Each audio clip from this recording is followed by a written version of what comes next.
Imagina nadar quase 4 quilômetros em mar aberto, onde você não vê o fundo e ainda leva chutes e cotoveladas de outros nadadores. Assim que você sai da água, encharcado e zonzo, precisa pedalar 180 quilômetros, que é a distância entre São Paulo e o litoral, muitas vezes debaixo de um sol escaldante. E quando suas pernas já não respondem mais, você ainda tem que correr uma maratona inteira, de 42 quilômetros. Essa prova se chama Ironman. Médicos, cientistas e treinadores concordam.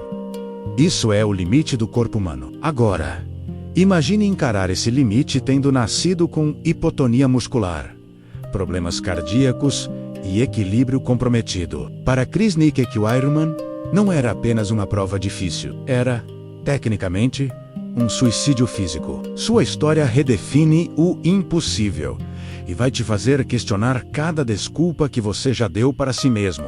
Para entender a grandeza do que Chris fez, precisamos voltar ao início.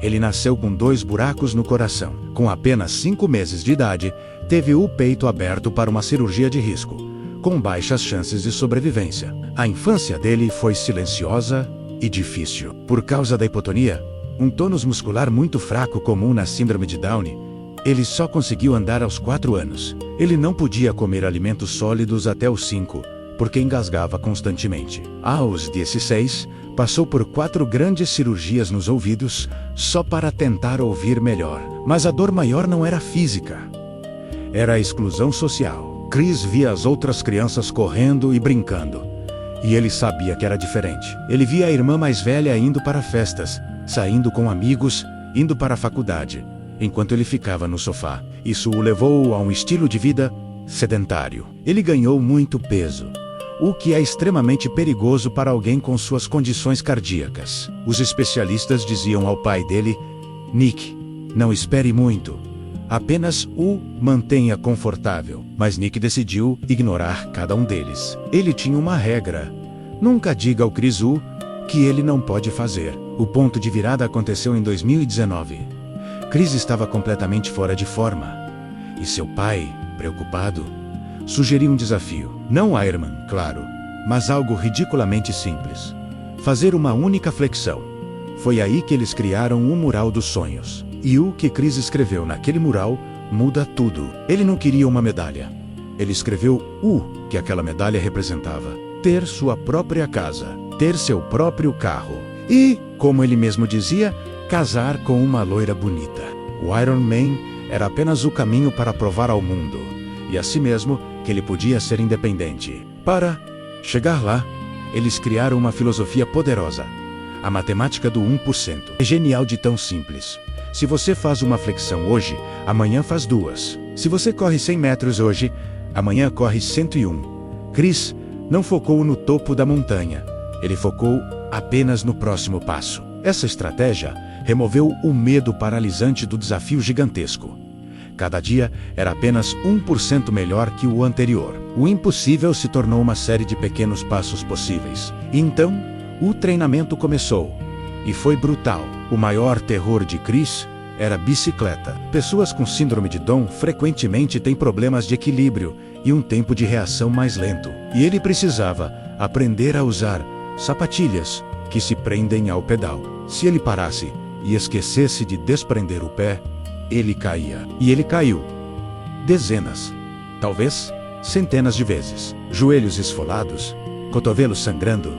O asfalto se tornou uma lixa. Mas a regra entre pai e filho era clara: se você cair, você chora, limpa o sangue e sobe de novo. Nós não vamos para casa. E para tornar tudo ainda mais cinematográfico, o treinamento pesado aconteceu durante a pandemia de COVID-19.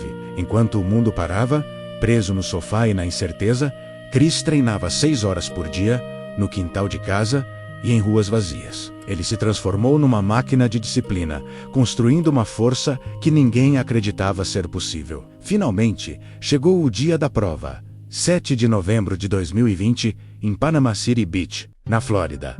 O relógio começou a contar. A natação foi boa, mas ele saiu da água já com cãibras. O tempo estava correndo. E foi numa das transições da prova que o desastre aconteceu. Ao parar a bicicleta, Chris pisou, sem querer, em um formigueiro de formigas de fogo. Centenas delas subiram por suas pernas. A dor é excruciante, como agulhas em brasa. Suas pernas incharam imediatamente. Qualquer pessoa, qualquer atleta profissional, teria desistido ali. Mas Chris Nikic, não. Ele pegou sua garrafa d'água, lavou as pernas como pôde, suportou a queimação e voltou a pedalar. Mas o pesadelo não tinha acabado. Quilômetros depois, descendo uma ladeira, ele perdeu o controle e sofreu um acidente de bicicleta. O equipamento ficou danificado. Ele se machucou de novo. Ele perdeu minutos preciosos consertando a corrente e se recompondo. No Ironman, existem pontos de corte. Se você não chega em determinados locais até um certo horário, os fiscais te retiram da prova. Chris estava correndo contra o relógio, raspando o tempo limite a cada pedalada. Quando a noite caiu, começou a última etapa.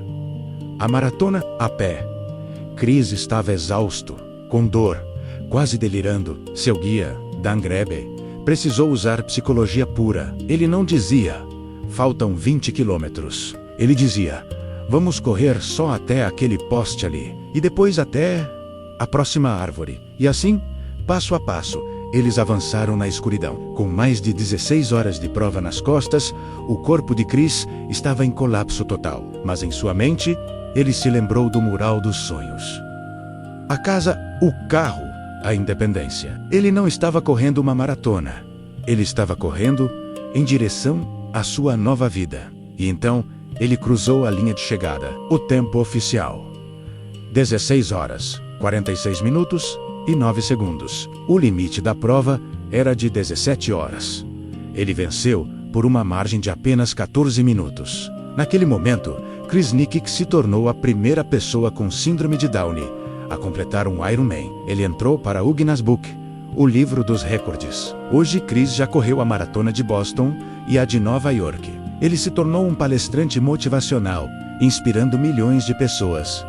E sim, ele comprou a casa própria. O sonho do mural virou realidade. Chris Nikic provou que não existem barreiras físicas que a mente não possa quebrar. 1% de cada vez. Ele nos ensinou que o impossível é apenas uma opinião. Então, a pergunta que fica é: se ele venceu o Ironman com todas as probabilidades contra ele, qual é a desculpa que está te impedindo hoje? Obrigado por assistir. Se essa história te inspirou, compartilhe este vídeo e se inscreva no canal Eureka para mais conteúdos como este. Até mais!